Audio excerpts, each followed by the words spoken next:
Sur la traditionnelle photo de famille de la COP ce matin, les chefs d'État africains étaient nombreux. Une trentaine de dirigeants du continent ont fait le déplacement en Azerbaïdjan pour tenter de parler d'une seule voix.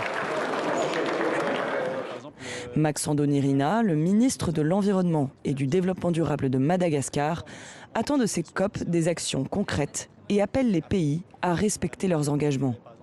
Des pays comme Madagascar qui ont si peu contribué aux effets du changement climatique sont ceux qui subissent le plus les conséquences et pourtant sont des pays solutions. Ça veut dire qu'on séquestre encore le carbone des pays émetteurs, on fait encore beaucoup de projets, beaucoup d'actions, etc. Donc il y a une vraie injustice climatique là-dedans.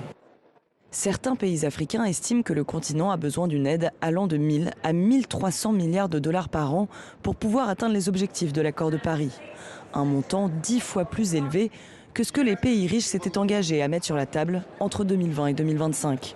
Au-delà du montant, les modalités sont aussi à changer, comme espère ce ministre. Nos pays sont déjà très endettés pour le développement des infrastructures, pour qu'on puisse continuer dans la dynamique de la dette. Nous pensons plutôt qu'il faut qu'on envisage les subventions, et surtout dans le domaine des fonds climat.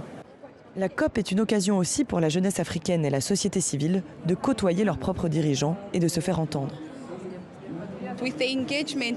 En étant présent aux différentes sessions, c'est là qu'on peut exprimer nos points de vue, nos demandes.